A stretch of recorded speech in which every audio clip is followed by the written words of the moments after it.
دوستو آج social media پہ آزاد کشمیر میں ہونے والے احتجاج کو لے کے ایک لیٹر گردش کر رہا ہے جو کہ آزاد کشمیر پولیس کی جانب سے وہ وفاق کو انتظامیہ سے انتظامی حوالے سے اسلام آباد کو یہ نوٹس جاری کیا گیا ہے۔ ایک نوٹس جو ہے وہ لکھا گیا، ایک تحریر لکھی گئی ہے کہ ہمیں ایکسٹرا فورس دی جائے۔ یاد رہے کہ آزاد کشمیر میں 2 ماہ سے وہاں پہ پرامن احتجاج چل رہا ہے۔ وہ احتجاج کیوں ہے وہ سبھی کو پتہ ہے کہ وہ احتجاج پرامن احتجاج بجلی کے زائد قیمتوں کے خلاف ہے۔ لوگوں کا یہ مطالبہ ہے کہ بجلی ہمارے ہاں پروڈیوس ہو رہی ہے، ہمارے ریاست میں پیدا ہو رہی ہے، دو یا 3 روپے پیدا ہونے والی یونٹ جو ہے وہ 50 سے 55 روپے آپ ہم سے کیوں لے رہے ہیں؟ آپ ہم سے اتنے زائد جو وہ ٹیکسز ہیں وہ لے کے اپنے حکمرانوں کی عیاشیاں کر رہے ہیں۔ لوگ جو ہے وہ ایم ایل اے جو ہے، ایم این اے جو ہے، منسٹر جو ہیں، وزراء جو ہیں، کروڑوں روپے کی گاڑیوں میں گھوم رہے ہیں۔ تو لوگوں کا یہ مطالبہ ہے ہمیں روٹی اور کھانے کے لیے آٹا دستیاب نہیں ہے،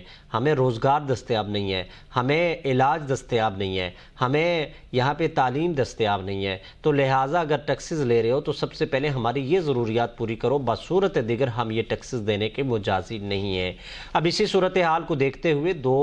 ماہ سے آزاد کشمیر میں پرامن احتجاج جاری ہیں، دھرنے جاری ہیں، اور لوگوں نے بلوں کے زائد قیمتیں جو تھی ان کے خلاف احتجاج کیا ہوا اور بل نہیں جمع کروا رہے۔ ایک جو سروے رپورٹ آئی ہے وہ آزاد کشمیر میں تقریباً 70 سے 80% لوگوں نے جو ہے وہ بجلی کے بائیکاٹ کیا ہے۔ وزیر اعظم آزاد کشمیر چودھری انوار الحق کی پریس کانفرنس سے واضح ہوا اور انہوں نے کہا ہے کہ یہ ٹیکسز اگر لوگ نہیں دیں گے تو ریاست کیسے چلے گی۔ تو میرے خیال میں عوام کے ہونے والے اس احتجاج کا زبردست جھٹکا جو ہے وہ حکومت آزاد کشمیر کو لگا ہے۔ لیکن دیکھتے ہی دیکھتے 2 دن پہلے آزاد کشمیر میں جاری جو احتجاج تھے، دھرنے تھے، پرامن تھے، تو وہاں کے لوگوں پہ تشدد کیا گیا، لاٹھی چارج کی گئی، اور جو احتجاج کرنے والے لوگ تھے انہیں گرفتار کیا گیا۔ مظفر آباد سے لوگوں کو گرفتار کیا گیا، پلندری سے لوگوں کو گرفتار کیا گیا، تراڑکھل میں FIRیں کاٹی گئی، ہجیرہ میں لوگوں کو گرفتار کیا گیا، کوٹلی اور آزاد کشمیر بھر میں باغ کی اگر بات کریں تو کچھ لوگوں کو گرفتار کیا گیا۔ تو وہ لوگ اس وقت تک گرفتار ہیں۔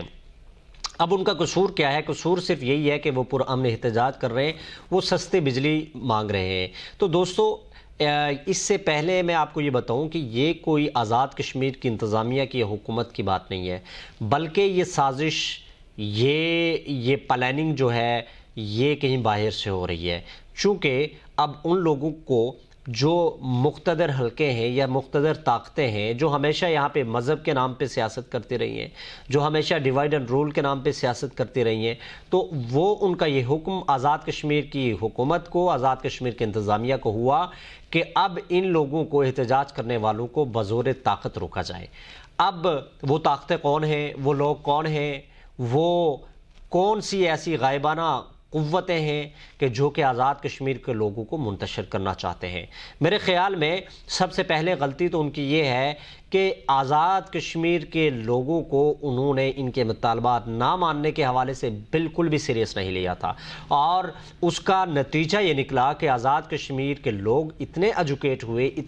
ہوئے کہ 70% لوگوں نے بجلی کے بل جمع نہیں کروائے، اور آزاد کشمیر کی حکومت یوں لرز گئی، آزاد کشمیر کے لوگ حکومت خوفزدہ ہو گئی، اور وزیر اعظم کہہ رہے ہیں کہ ریاست جو ہے اگر آپ نے ٹیکس نہ دیے تو ہم کیسے چلائیں گے؟ بھائی ہم تو یہی کہہ رہے ہیں،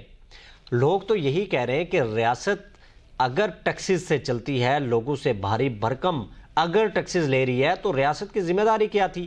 ریاست کی ذمہ داری تھی کہ شہریوں کو مفت اور جدید سہولیات کے ساتھ علاج فراہم کرتے۔ ریاست کی یہ ذمہ داری تھی کہ لوگوں کو مفت تعلیم دیتے۔ ریاست کی یہ ذمہ داری تھی کہ انفراسٹرکچر بہتر کرتے۔ ریاست کی یہ ذمہ داری تھی کہ لوگوں کو روزگار فراہم کرتے۔ لیکن آج ریاست کیا فراہم کر رہی ہے؟ آج آپ کو علاج کے لیے ریفر راولپنڈی کا نوٹس تھما دیا جاتا ہے، آج آپ پہ تھانے اور کچہریوں میں آپ کے ساتھ ظلم ہوتا ہے، آج لوگ بے روزگارے مارے ہوئے 15 لاکھ سے زیادہ کشمیری جو ہے وہ وطن سے دور ہیں، آج آپ انفراسٹرکچر کا برا حال ہے، آج ہر روز لوگ ایکسیڈنٹ میں مر جاتے ہیں، اور سالوں میں درجنوں لوگ، سینکڑوں لوگ لقمہ اجل اس لیے بن جاتے ہیں کہ چونکہ آپ کے روڈوں کی خستہ حالی ہے، کوئی سیفٹی وال نہیں ہے، کوئی سیفٹی میجرمنٹس نہیں ہے۔ تو دوستو میں عرض یہ کر رہا تھا کہ یہ جو حکم ہے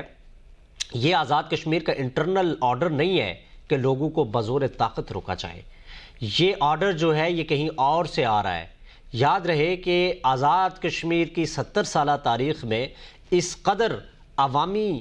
مہم میں اتحاد اور اتفاق نظر نہیں آیا جو آج نظر آ رہا ہے۔ آپ آج کے اس احتجاج میں، آج کے ان دھرنوں میں پاکستان پیپلز پارٹی کا نوجوان بھی ہے، پاکستان تحریک انصاف کا نوجوان بھی ہے، پاکستان مسلم لیگ نون کا بھی ہے، پاکستان پیپلز پارٹی کا بھی ہے، اور دیگر تمام نیشنلسٹ تنظیمیں یکجا ہیں، تمام الحاق نواز تنظیمیں یکجا ہیں، سول سوسائٹی کے لوگ ہیں، انجمن تاجران کے لوگ ہیں، صحافی ہیں، سوشل ایکٹیوسٹ ہیں، زندگی کے ہر شعبہ سے تعلق رکھنے والے لوگ، یہاں تک کہ خواتین بھی ان احتجاج میں بھرپور جو ہے وہ اپنا احتجاج ریکارڈ کروا رہے ہیں۔ لیکن سب سے خوبصورت بات یہ ہے کہ سب ایک گلدستے کی مانند ہے، جو کہ آزاد کشمیر کی تاریخ میں آپ کو یہ نظیر اور آپ کو یہ مثال نہیں ملے گی۔ تو دوستو، اب ان کو منتشر کرنے کے لیے جب انہوں نے یہ کوشش کی کہ اس کو سیاست کے ذریعے تقسیم کریں، وہ ناکام ہو گئے۔ جب انہوں نے یہ کوشش کی کہ اس کو مذہبی فرقہ واریت جو آپ نے ہمیشہ کی تھی کہ وہ بھی اس کو ٹچ دیں، وہ بھی ناکام ہو گئے۔ جب انہوں نے یہ کوشش کی کہ اس کو پولیٹیکل جو ایک نیشنلزم کا ایک نام دے کے کہ نیشنلسٹ لوگ بیٹھے ہوئے ہیں، یہ تو پاکستان کے خلاف تحریک ہے، تقسیم کرنے کی کوشش کی، تو پھر بھی یہ تقسیم نہیں ہوئے۔ میں آپ کو ایک بہت واضح طور پہ ایک بات بتاؤں، 2019 کی بات ہے، جب میں پاکستان میں تھا، وہاں پہ آئی ایس پی آر کی طرف سے ایک لیٹر مجھے ریسیو ہوا کہ آپ کو آئی ایس پی آر میں وہاں پہ ایک ایونٹ ہے جو کہ آزاد کشمیر کے نوجوانوں پہ کہ گٹ ٹوگیدر ہے، کچھ صحافی بھی اس میں شامل ہیں، سوشل ایکٹیوسٹ بھی شامل ہیں، تو آپ کو بھی مدعو کیا گیا ہے، آپ کو بھی وہاں پہ شرکت کرنی ہے، جہاں پہ آپ سے chief of army staff general Bajwa اور آصف غفور جو ہے وہ خصوصی ان کا ایک سیشن ہوگا آپ کے ساتھ۔ ہم وہاں پہ پہنچے، نوجوانوں کی کثیر تعداد تھی، جہاں پہ میرے بہت سے جاننے والے نوجوان بھی تھے، میں بھی بطور صحافی وہاں پہ شریک ہوا۔ تو وہاں پہ جنرل باجوہ نے واضح طور پہ یہ کہا تھا، جو اور بھی بہت سی گفتگو تھی، لیکن یہ کہا تھا کہ آزاد کشمیر میں اس وقت جو نیشنلزم کے نام پہ، جو خود مختاری کے نام پہ جو باتیں ہو رہی ہیں، ہمارے پاس ریکارڈ ہے کہ یہ لوگ انڈیا سے فنڈ لینے والے لوگ ہیں۔ اس وقت جسکول میں ڈاکٹر توقیر گیلانی کا جے کے ایل ایف کا دھرنا چل رہا تھا، سیز فائر لائن کے بالکل قریب، لائن آف کنٹرول کے بالکل قریب۔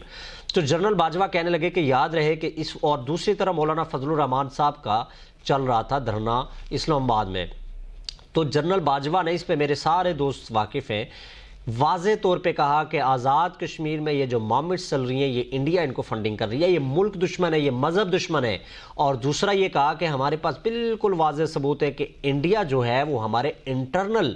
پولیٹیکل نظام کو ڈیمیج کرنا چاہ رہا ہے، ہمارے معاشی نظام کو تباہ کرنا چاہ رہا ہے۔ اور دیکھیں کہ یہ مولانا فضل الرحمان صاحب بھی یہ اسی کی، ہمارے پاس ثبوت ہے کہ انڈیا کے کہنے پہ یہاں پہ بیٹھے ہوئے ہیں۔ اور انہوں نے دوسرا ڈاکٹر توقیر گیلانی کا نام لیا تھا کہ ڈاکٹر توقیر گیلانی انڈیا سے فنڈنگ لیتا ہے، ڈاکٹر توقیر گیلانی انڈیا کی اما پہ بیٹھا ہوا ہے تاکہ پاک فوج کو ناکام بنا سکے۔ تو آپ نوجوان جو آئے ہیں، تو میں آپ سے یہ کہوں گا کہ یہ پاکستان جو ہے، کشمیر کا تعلق جو ہے پاکستان سے، وہ کلمے کی بنیاد پہ ہے، پاکستان لا الہ الا اللہ کی بنیاد پہ بنا ہوا ہے۔ تو یہ آپ کی ذمہ داری ہے کہ یونیورسٹیوں میں، کالجز میں، عام شہریوں کے ساتھ آپ نے ان لوگوں کا بتانا ہے کہ یہ ملک دشمن طاقتیں ہیں، یہ مذہب دشمن طاقتیں ہیں۔ تو یہ کون کہہ رہے تھے؟ یہ chief of army staff general Bajwa کہہ رہے تھے کہ آزاد کشمیر میں نیشنلزم کی تحریکیں چلنے والی یہ ملک دشمن ہے، ہمارے پاس ثبوت ہے، انڈیا سے یہ راہ ان کو فیڈ کر رہا ہے۔ تو دوستو، اب آپ بتائیے کہ یہ احکامات، یہ حکم کہاں سے چل رہا ہے؟ جب آپ اپنے رائٹس کی بات کریں گے، جب آپ اپنے سیلف ڈٹرمنیشنز کی بات کریں گے، جب آپ اپنے حقوق کی بات کریں گے، یاد رکھیں میں آج آپ کو یہ بات کہہ رہا ہوں، یہ ریکارڈ کر لیں آپ یہ بات، مقبوضہ کشمیر میں ہونے والا ظلم کیوں ہو رہا ہے؟ وہ لوگ اپنی آزادی کی بات کرتے ہیں، وہ اپنے سیلف ڈٹرمنیشنز کی بات کرتے ہیں، وہ اپنے رائٹس کی بات کرتے ہیں۔ تو جب آپ یہاں پہ رائٹس کی بات کرو گے تو ویسے ہی ہوگا جو کل مظفر آباد میں یوں لگ رہا تھا کہ سری نگر کا منظر ہے، یوں لگ رہا تھا کہ انڈیا بمباری کر رہا ہے اور شل پھینک رہا ہے اور ہر طرف دھواں ہی دھواں تھا، آگ ہی آگ تھی، لوگوں کو پکڑ دکڑ کے شہریوں کو مارا جا رہا تھا، تشدد کیا جا رہا تھا، اٹھایا جا رہا تھا، اور پولیس کی سلاخوں، تھانوں اور جیلوں کی پابند سلاسل کیا جا رہا تھا۔ تو یہ احکامات جو ہے یہ راولاکوٹ، مظفر آباد، میرپور کے آئی جی، پولیس اور ان سے نہیں ہے، یہ احکامات کہیں اور سے آ رہے ہیں۔ آپ کو پہچاننا ہوگا، آپ کا اتفاق اور اتحاد بہت ضروری ہے، چونکہ آپ کو یاد ہوگا کہ جب یہ سیاسی لوگ اپنے رائٹس کی بات کرتے تھے تو اگر کسی وزیر اعظم نے اپنے بجلی کی بات کی تھی تو وہ صبح وزیر اعظم نہیں تھا، مشہور آپ کو پتہ ہوگا۔ جب کے ایچ خورشید نے رائٹس کی بات کی تھی تو کیسے ان کو پولیٹیکل وکٹمائز بنایا گیا تھا. جب راٹھور صاحب نے ممتاز راٹھور صاحب نے بات کی تھی تو ان کو کیسے اپنے منصب سے ہٹا دیا گیا تھا. تو یہ معمولی بات نہیں ہے کہ جب آپ نیشنلزم کی بات کریں گے, اپنے رائٹس کی بات کریں گے, اپنی قومی وحدت کی بات کریں گے, جب آپ اپنی قومی یکجائیت کی بات کریں گے, جب آپ بلا رنگ نسل مذہب اور ان کو یہ پیغام جائے گا کہ بھائی ہم ایک ہیں, ہم کسی کے دشمن نہیں ہیں, ہم اپنے رائٹس کی بات کرتے ہیں, تو میرے خیال میں وفاق کی بات ہو یا ان نادیدہ قوتوں کی بات ہو تو یہ بہت زیادہ احمقانہ ایک انداز وہ اپنا رہے ہیں, اور ان کی بھول ہے کہ ہم ان کو مذہب کے نام پہ, سیاست کے نام پہ جو ہم نے تقسیم کر دیا تھا وہ کر دیا, لیکن قومی مفادات کی خاطر ہم انہیں تقسیم نہیں کر سکتے. 70 سالوں سے آپ انہیں مذہب کے نام پہ لڑا رہے ہو, سیاست کے نام پہ لڑا رہے ہو, مذہب کا رنگ دے کے ان سے قومی آزادی, قومی وقار, قومی مفاد اور ان کو بھیڑ بکریوں کی طرح دھکیل رہے ہو. تو اب اگر قومی مفاد پہ بھی حملہ کرو گے تو وہ یہ ایک ہو جائیں گے. مذہب کے نام پہ تو ان کو آپ نے تقسیم کیا, سیاست کے نام پہ تو تقسیم کیا, لیکن قومی حمیت پہ اور قومی مفادات پہ یقیناً یہ لوگ ایک ہو گئے ہیں. چونکہ آزاد کشمیر کے سوشل ایکٹیوسٹ, آزاد کشمیر کے رہنے والے یہ باسی گھروں گھروں میں لوگوں کو پیغام پہنچا چکے ہیں کہ آپ کے یہ رائٹس ہیں, اور اس کا نتیجہ یہ نکلا کہ 70% لوگوں نے اپنا بجلی کا بل جمع نہیں کروایا, اور جب بجلی کا بل جمع نہیں ہوا تو پھر کیا ہوا کہ ریاست مجبور ہو گئی کہ ان کے ساتھ نیگوشیٹ کریں, لیکن ان کے ساتھ گیم بھی کھیل رہی ہے. مذاکرات کے نام مذاکرات پہ تسلیاں بھی جاری ہیں, اور اس کے ساتھ فورسز منگوانے کی بھی بات ہو رہی ہے, لاٹھیاں بھی جاری ہیں اور ان کو تلاشے بھی دیے جا رہے ہیں. تو میرے خیال میں یہ ناممکن ہے ان کو جھکانا. آزاد کشمیر کے لوگوں سے گزارش کروں گا, آپ کے چرچے یقین مانیں, میں انگلینڈ میں ہوں, ایک میں باربر کی شاپ پہ بیٹھا ہوا تھا, اور وہ باربر شاید پاکستانی تھا یا انڈین, آئی ڈونٹ نو, وہ انگلش میں ہی ان کی کنورسیشن تھی, لیکن مجھے یہ پتہ چل رہا تھا وہ پاکستان یا انڈیا سے ہیں, اور وہ یہ ایگزامپل کے طور پہ پٹ کر رہے تھے کہ آزاد کشمیر کے لوگوں نے مثال قائم کر دی کہ وہ بلوں کے بل انہوں نے پھاڑ دیے, جلا دیے, سمندر کی نظر کر دیے, ان کی راکھ ہواؤں میں اڑا دی گئی, لیکن وہ بجلی کے بل نہیں جمع کروا رہے, اور آزاد کشمیر کے تمام لوگ ایک پلیٹ فارم پہ آ گئے. دوستو, یہ آپ کی تحریک جو ہے یہ صرف آزاد کشمیر تک محدود نہیں ہے, اس کی مثالیں انگلینڈ اور برطانیہ میں دی جا رہی ہیں, اس کی مثالیں دنیا بھر میں جہاں جہاں کشمیری, پاکستانی اور انڈین آباد ہیں وہ دے رہے ہیں کہ کن اتفاق اور اتحاد کے ساتھ لوگ احتجاج کرتے ہیں. وہ اگر سیکھنا ہے تو آزاد کشمیر کے لوگوں سے سیکھو, جہاں پہ تمام تر مسلک کی بات ہو, مذہب کی بات ہو, نسل کی بات ہو, رنگ کی بات ہو یا سیاست کی بات ہو, سب سے بالا تر ہو کے لوگ ایک ہو گئے ہیں. تو لہٰذا جو اوورسیئرز کشمیری ہے اس وقت دنیا بھر میں آباد ہے, وہ آپ کے ساتھ ٹویٹر کے ذریعے, فیس بک کے ذریعے, یوٹیوب کے ذریعے, انسٹا کے ذریعے اور دیگر سوشل میڈیا پلیٹ فارم کے ذریعے وہ احتجاج کر رہے ہیں, اور دنیا تک یہ پیغام پہنچا رہے ہیں ہم ایک ہیں, اور تب تک ایک رہیں گے جب تک آپ کے رائٹس آپ تک نہیں پہنچ جاتے. یاد رہے کہ یہاں کے ججوں, جرنیلوں, سیاستدانوں اور سرمایہ داروں کی عیاشیوں میں کوئی فرق نہیں پڑا, اس وجہ سے کہ وہ آپ کے ٹیکسز سے عیاشیاں کر رہے ہیں. میں انگلینڈ میں ہوں تو یہاں پہ میری سیلری سے 20% جو ہے 20% وہ میرا نیشنل انشورنس کے وہ میں ٹیکس دے رہا ہوں, لیکن جو ریاست مجھ سے 20% ٹیکس لے رہی ہے تو مجھے وہ ریاست ہر طرح کی سہولت اس نے دے رکھی ہے. اگر علاج کی بات کریں, میرے کسی بھی ایمرجنسی میں آپ کو 2 سے 4 سے 5 منٹ پہ آپ کے گھر میں ایمبولینس کھڑی ہوتی ہے, 24 آور ہر طرح کا علاج فری آپ کے لیے یہاں پہ دستیاب ہوتا ہے. آپ کے بچوں کے لیے, میرا اگر بیٹا یا بیٹی ہے تو وزیر اعظم کا بیٹا اور بیٹی بھی اسی لیول کی وہ ایجوکیشن حاصل کرے گا جو میرے بیٹے کو ریاست دے رہی ہے. آپ کے کوئی یہاں پہ ڈویژن موجود نہیں ہے, یہاں پہ کوئی ایسی نہیں ہے کہ امیر کے لیے اور نظام ہو, غریب کے لیے اور نظام ہو. یہاں پہ مجھے کوئی جج, جرنیل, فوجی, کوئی یہاں پہ سرمایہ دار, سیاستدان پروٹوکول کے ساتھ جاتے ہوئے نظر نہیں آیا. اور باخدا میں بتاؤں, جب سے میں انگلینڈ میں ہوں یہاں پہ کوئی مجھے پروٹوکول نظر نہیں آیا, کوئی امیر و غریب نظر نہیں آیا, مجھے یہاں پہ کوئی ڈی سی درجنوں گاڑیوں کے ساتھ شہروں سے گزرتا ہوا نظر نہیں آیا, بلکہ اس وقت تک مجھے کوئی کونسلر نظر نہیں آیا, کوئی پولیٹیشین نظر نہیں آیا جو راستے چلتے ہوئے مجھے پتہ چلا ہو کہ ہاں یہ وزیر اعظم صاحب جا رہے ہیں, یہ منسٹر صاحب جا رہے ہیں, یہ ڈی سی صاحب جا رہے ہیں, یہ کونسلر صاحب جا رہے ہیں, یہ جج صاحب جا رہے ہیں, یہ جرنیل صاحب جا رہے ہیں. دوستو, ریاستیں ایسی ہوتی ہیں, پتہ ہی نہیں ہے نظام کون چلا رہا ہے، پتہ ہی نہیں ہے یہ نظام چل کون سے رہا ہے، کوئی روٹ نہیں لگ رہا، کوئی راستے بند نہیں ہو رہے، کوئی پروٹوکول نہیں ہے، کوئی آنیاں جانیاں نہیں ہیں. لیکن ہمارے شہر میں، ہماری ریاست میں ایک ڈی سی، ایک آئی جی گزر رہا ہو تو پورے ضلع کو جام کیا ہوا ہوتا ہے، پورے ضلع کے آفیسرز جو ہے اس کے آنیاں آگے پیچھے چل رہے ہوتے ہیں. اور یہ سارے شاہانہ لائف کہاں سے ہے؟ یہ آپ اور آپ کے ٹیکسوں سے ہے. آپ 35% وہاں پہ ٹیکس دے رہے ہیں اشیاء خورد و نوش کے ذریعے.